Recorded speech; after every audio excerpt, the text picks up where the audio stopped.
사랑하는 아버지, 참으로 믿지 못하는, 눈으로 보지 못하면 믿지 못하고 만지고 내가 감각하지 않으면 절대로 믿을 수 없는 연약한 우리들을 위하여 끊임없이 보여주시며 계시하시고 하나님의 영광을 나타내사 우리로 하여금 믿지 않을 수 없도록 하나님 우리에게 하나님의 사심을 나타내시는 주여, 하나님 다니엘에게 그 시대 그렇게 하셨던 것처럼 오늘도 변함없이 동일하신 그분이 오늘 우리의 삶 속에서 날마다 그분의 사심과 그분의 뜻과 그분의 계획과 아버지 놀라운 역사에 대한 비전을 나타내시는 주여, 우리가 하나님께 관심이 없어서 행여나 그 하나님의 놀라운 계시들을 놓치지 아니하도록 우리의 마음이 이 땅이 아니라 하늘의 마음이 있으며 하늘의 그 눈이 아버지 고정되며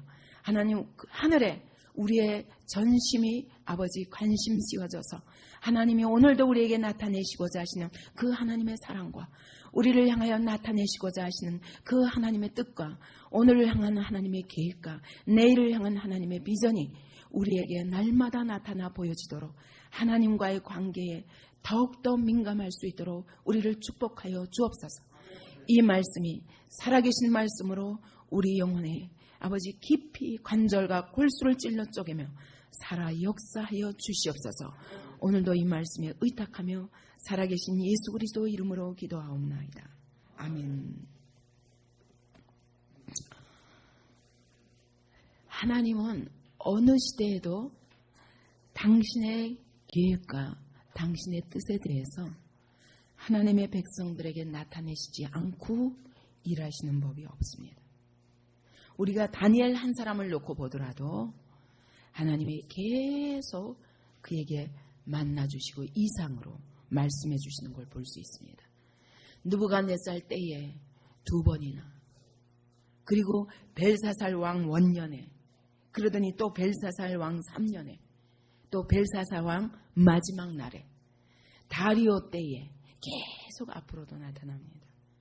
하나님이 계속 그 시대를 넉넉히 이길 수 있도록 다니엘에게 환상을 보여주시고 하나님의 계획을 나타내시고 하나님의 마음을 나타내시는 것입니다. 그 하나님이 오늘도 우리 시대에도 동일하게 이와 같이 계속적으로 우리의 삶에 간섭하시며 하나님의 뜻에 대해서 말씀하시는데 우리의 관심이 딴 데 있어서 땅에 있기 때문에 우리가 받지 못하는 것입니다. 그리고 이미 성경을 통해서 하나님께서 매 순간 우리가 똑같이 맞을 수밖에 없는, 마치 이스라엘을 택하여서 이스라엘을 샘플로 해서 그 이스라엘에 나타난 모든 수천 년의 역사를 통해서 나타난 모든 하나님께 대한 반응은 모든 인간의 죄성입니다. 그랬듯이 하나님이 그 모든 구약시대에 모든 시대의 모든 사람을 향해서 몇천 년 동안 나타내셨던 그 모든 계시는 모든 인생에게 주시는 계시입니다. 그러므로 우리는 어느 시대보다도 풍성한 계시를 받은 자들이요, 우리는 오늘도 그리고 역사의 끝까지 하나님의 뜻을 몰라서 순종할 수 없다. 그건 핑계가 아닙니다. 핑계 될 수 없는 것입니다. 하나님은 우리에게 다 나타내 보여주셨습니다. 그러므로 우리는 모든 귀를 열어서 이 성경에 나타내신 하나님의 그런 모든 역사가 오늘 나를 향하신 하나님의 음성임을 붙들어야 될 것입니다. 다니엘에게 처음에 벨사살 왕 1년에 그리고 벨사살 왕 마지막 년에 나타내셨던 그 하나님이 벨사살 왕 3년에도 나타내셨습니다. 이 벨사살 왕 3년이 바로 벨사살 왕의 마지막 해입니다. 그래서 이때 보여주시고 나중에 심판하시는 거죠. 내가 이상을 보았는데 내가 그것을 볼 때 내 몸은 엘람도 수산성에 있었고 내가 이상을 보기는 을레 강변에서 나라. 다니엘이 이상을 보았는데 몸은 엘람도 수산성에 있었고 내 이상을 보기는 을레 강변에서 나라. 그 얘기는 이 수산성이 어디냐면 바사의 왕궁입니다. 지금 여기는 어디예요? 다니엘이 몸을 담고 있는 것은 바벨론의 벨사살 왕궁입니다. 그죠? 그런데 그 영이, 그러니까 분명히 이것은 꿈은 아니었던 것 같아요. 실제로 환상을 보는데 그 환상에 자기가 있었던 장소가 어디냐면 바사 왕궁이었다는 겁니다. 그 바사 왕궁을 둘러싸고 있는 것이 을레강변입니다. 그러니까 이와 같이 몸이 여기 있어도 영으로, 우리의 영은 시간과 공간을 초월하여서 하나님이 우리에게 계시하실 수 있고 우리의 영이 그곳에 갈 수 있는 겁니다. 예수께서 마치 하나님 우편에 계시면서 오늘 성령으로 우리 안에 오셔서 일하시는 것처럼 이 다니엘은 그런 하나님의 영을 통해서 어디에 있었냐면 자기가 그 바사 왕궁에 있었더라는 겁니다. 그러니까 이것은 이 계시가 무엇과 상관이 있는 겁니까? 바사와 상관이 있는 것입니다. 내가 눈을 들어본 즉 강가에 두 뿔 가진 순양이 섰는데 그 두 뿔이 다 길어도 한 뿔은 다른 뿔보다도 길었고 그 긴 것은 나중에 난 것이로다. 이것이 두 수양이 누굴까요? 어느 나라일까요? 메대와 바사입니다. 메대와 바사인데 한 뿔은 다른 뿔보다 더 길었다. 근데 그 다른 뿔이 나중에 난 것이다. 근데 이거는 메대와 바사가 있었는데 바사가 나중에 났습니다. 그러나 바사가 더 강했다는 것입니다. 내가 본즉 그 순양이 사실은 순양이라고 양이라고 그러면은 아주 순하고 그죠? 그렇기 때문에 강대국으로서는 아주 굉장히 부드러운 표현입니다. 왜냐하면 바사가 고레스를 통해서 이스라엘의 예루살렘 회복을 시킨 그런 나라이기 때문에 내가 본즉 그 순양이 서와 북과 남을 향하여 받으나 그것을 당할 짐승이 하나도 없고 그 손에서 능히 구할 리가 절대로 없으므로 그것이 임의로 행하고 스스로 강대하더라. 이 나라가 서와 북과 남으로 서쪽에는 바벨론과 수리아와 헬라와 아시아가 있습니다. 북쪽에는 루디아와 아르메니아와 스키디아가 있습니다. 남쪽으로는 아라비아와 에디오피아와 애굽들이 있습니다. 이런 나라들을 향해서 이 메대와 바사가 스스로 강다하여 퍼져가는 것입니다. 내가 생각할 때의 한 순념소가 서편에서부터 와서 그런데 이 수양이 아닌 다른 수염소가 서편에서부터 왔다는 것. 서편에 어디에 누가 있냐? 헬라가 있는 거죠. 헬라의 알렉산더 대왕이 서편에서부터 와서 온 지면에 두루 다니되 온 세계를 정복하는데 땅에 닿지 아니했다는 겁니다. 왜? 앞에서 환상에서 보았던 것처럼 사자는 사자인데 뭐가 달렸습니까? 예, 독수리의 날개가 달렸듯이 땅에 닿을 시간이 없습니다. 왜? 정복하기 바쁘요.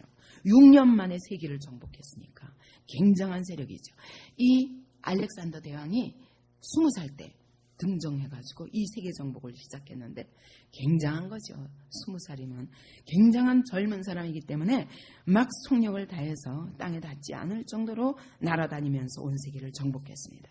그 염소 두 눈 사이에는 현저한 뿔이 있더라. 여기 아주 현저한 뿔이라는 건 아주 누구도 부인할 수 없게 아주 강한 그런 뿔이 있더라. 이게 바로 알렉산더를 가리키는 겁니다. 왜냐하면 이 사람은 지금까지도 역사상 이런 지휘관이 없다는 겁니다. 군대 지휘관으로서 이만큼 탁월한 사람이 없다는 겁니다. 그러니까 그 시대 그 세계를 다 정복했죠.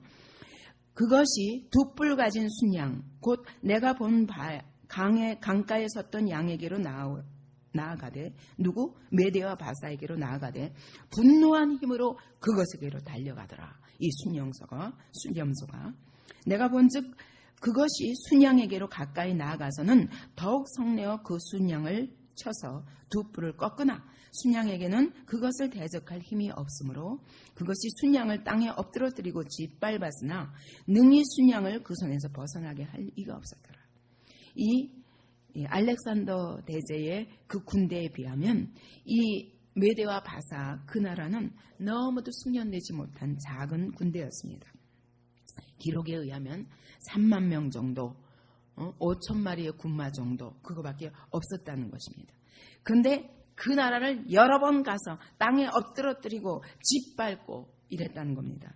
3번이나 메대와 바사를 침공했다는 겁니다. 그러나 승리했습니다. 아무도 메대와 바사가 이 알렉산더를 이길 수가 없었습니다. 그때의 기록에 의하면 한 60만 명가량이 바사국 사람들이 살해되었다고 합니다. 그 정도로 잔인하게 그 순양을 없애버렸다는 겁니다. 죽였다는 겁니다. 순념소가 스스로 심히 강대하여, 이게 아까 메대와 바사도 스스로 강대하다고 그랬는데 이번에 알렉산더 대제도 스스로 심히 강대하다. 그러니까 세상 나라들의 특징이 뭐냐면 이 모든 권세가 자기에게 있는 것처럼 자기를 높인다는 것을 의미합니다. 순념소가 스스로 심히 강대하여 가더니 강성할 때에 그 큰 뿔이 꺾여버렸습니다. 그 현저하고 탁월하던 뿔이 그만 꺾여버렸습니다. 이 알렉산더 대제가 20세 때 등정해서 전쟁을 시작했는데 26세 때 완전히 다리오와 세계를 지배하는 자가 되었고, 그러다가 32살, 33살 때 가장 강할 때 갑자기 쓰러져 죽었습니다. 근데 그것이 어떤 사람은 술 때문에 그렇게 죽었다고 그러고 어떤 사람은 독살당하여 죽었다는 그런 기록도 있습니다. 어쨌든 간에 그렇게 탁월하게 세상을 날뛰며 날아다니던 그 독수리 날개가 팍 꺾였습니다. 근데 그때 자식 하나 남기지 않고 죽은 거예요. 32살, 33살 때. 근데 그중 한 뿔에서 또 작은 뿔 하나가 나서 그 한 뿔이 죽더니 거기서 작은 뿔이 나왔습니다. 근데 이 작은 뿔이 뭐냐면 그 후에 나타난 그런 네 장군들이 있었는데 그 마지막 가장 세력이 강한 그 장군이 마지막 장군이 안티오코스 에피파네스입니다.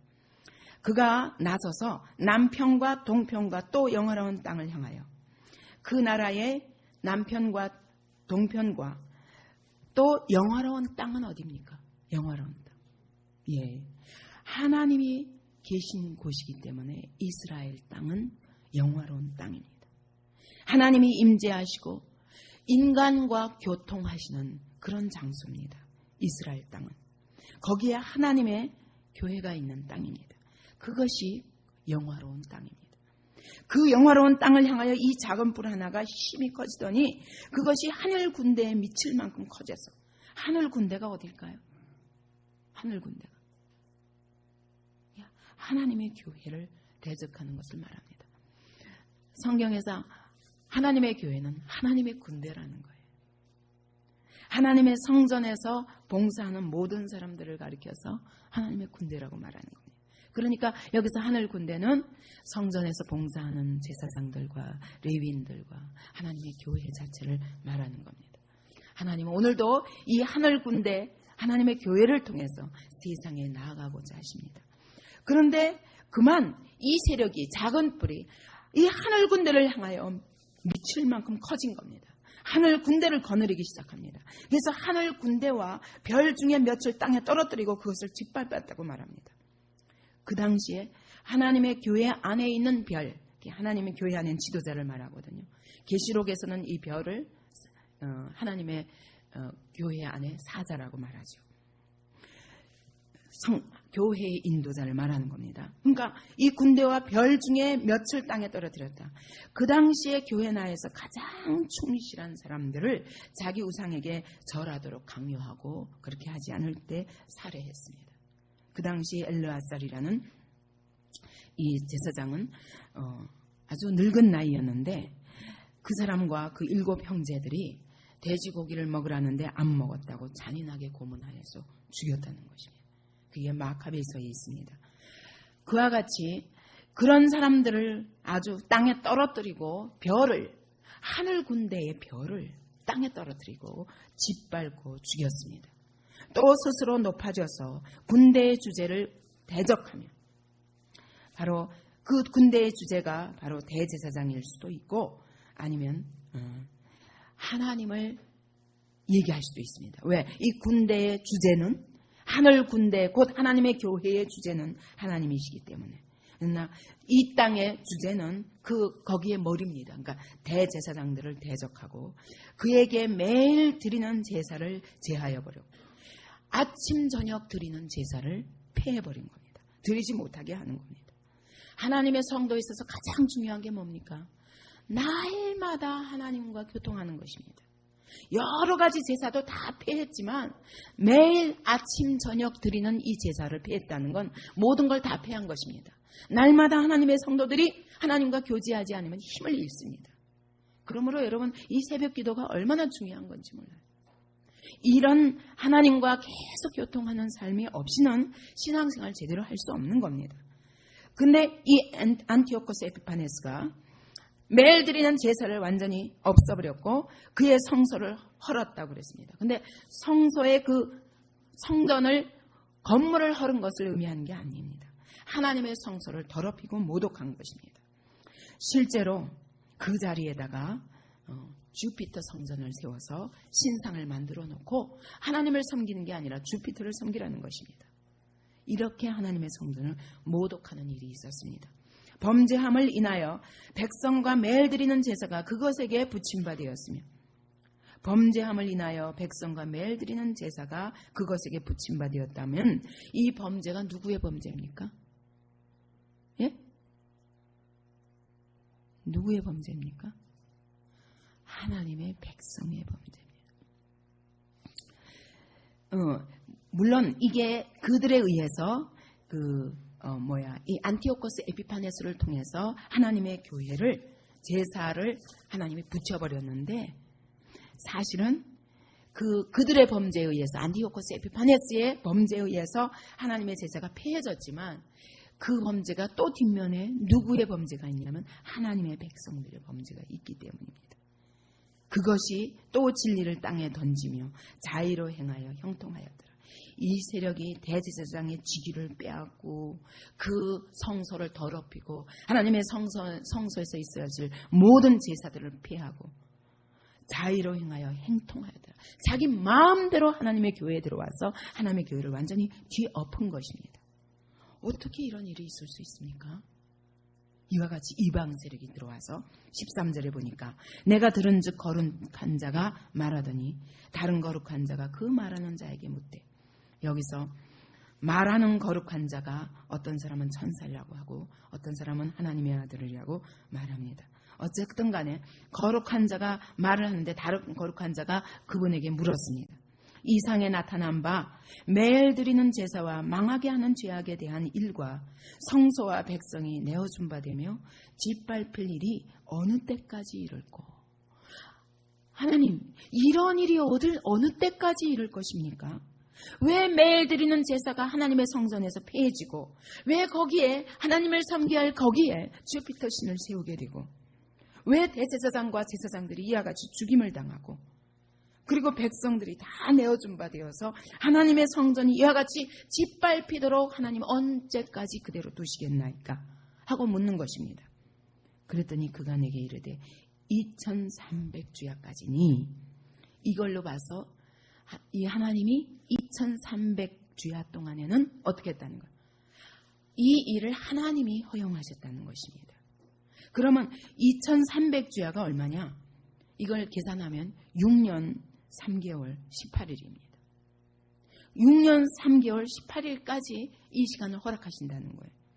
근데 역사상 실제로 이 셀루커스 왕국 때 대제사장 메델리오루스라는 사람의, 그가 대제사장 노릇할 때 그때부터 이스라엘 백성들이 타락하여서 완전히 하나님의 교회가 더럽혀지고, 그때로부터 언제 다시 종교 부흥이 있고 다시 성전을 숙청하고 새롭게 깨끗하게 회복하는 날이 있었는데 그때까지 기한인 거예요.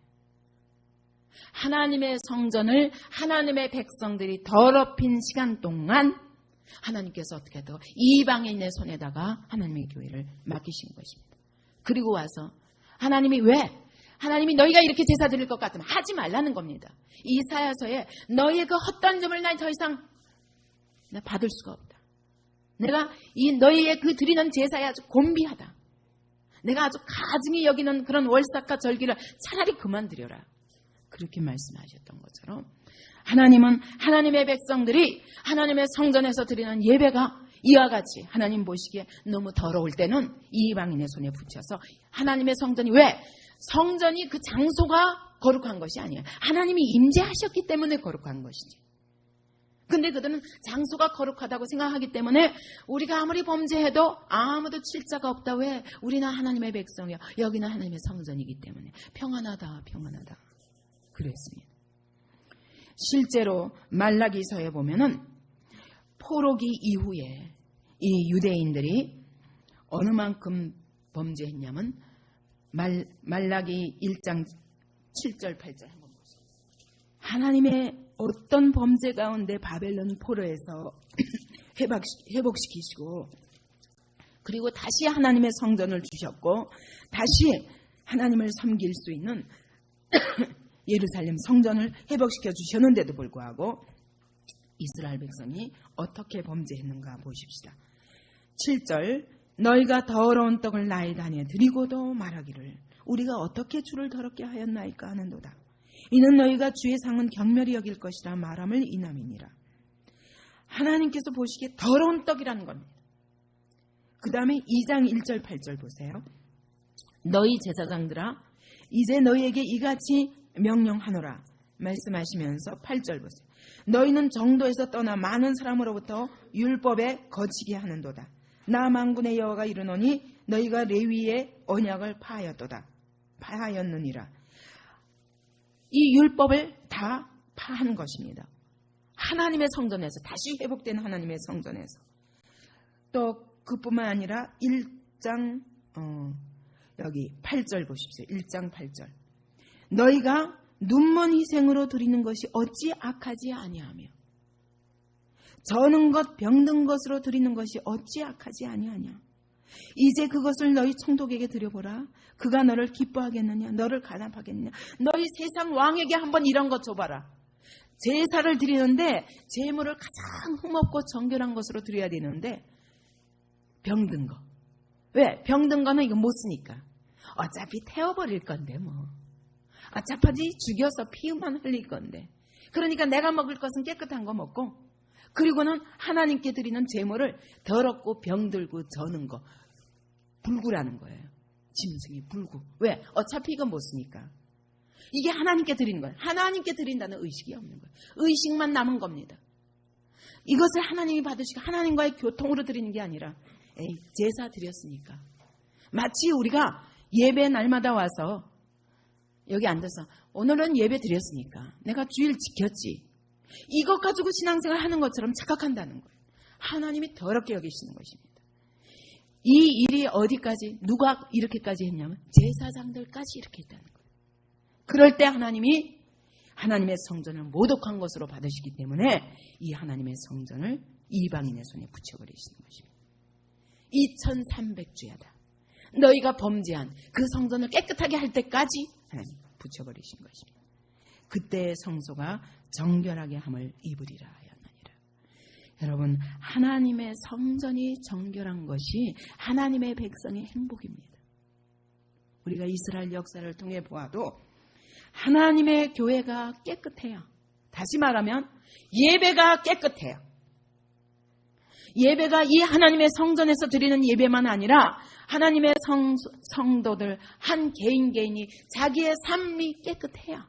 왜? 우리의 삶이 바로 하나님 앞에 드리는 거룩한 산제사이기 때문입니다. 이 제사가 깨끗해요. 하나님의 성소가 깨끗해요. 우리의 몸이 거룩하신 하나님의 성전입니다. 이 몸이 깨끗해요. 이게 행복입니다. 우리는 우리의 몸이 우리의 영혼이 깨끗하고 우리의 몸이 깨끗한 것은 상관없이 밖에서부터 돈이나 권력이나 명예나 헛된 것들을 통해서 바람 같은 것들을 잡아서 행복해지려고 하지만 그러나 하나님의 성도의 행복은 성결에 있습니다. 하나님의 교회의 참된 부흥과 참된 하나님의 교회의 능력은 성결에 있습니다. 이 하나님의 교회가 성결하지 못할 때 하나님께서는 세상 손에다가 하나님의 교회를 붙여버리는 것입니다. 세상에 조롱을 받게 하시고 세상에 핍박을 받게 하시고 나중에는 피를 흘리기까지 하지 않으면 하나님의 교회가 깨끗해지지 않는 것입니다.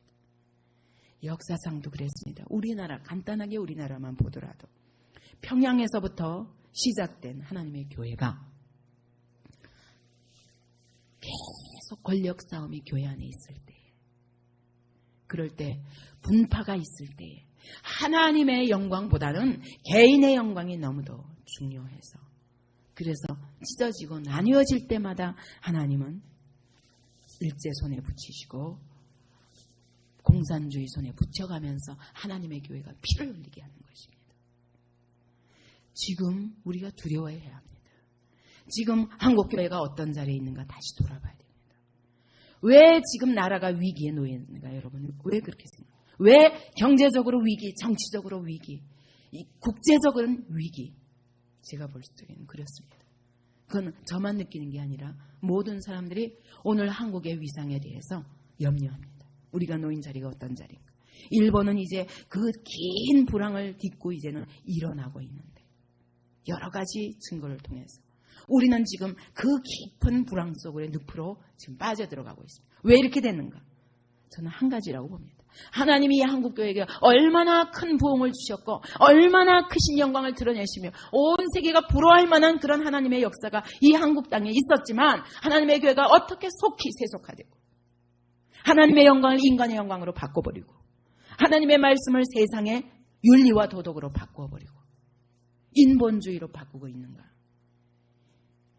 그렇기 때문에 우리가 정신을 차리고, 하나님의 교회는 성결이 능력입니다. 하나님의 성도는 거룩이 바로 능력입니다.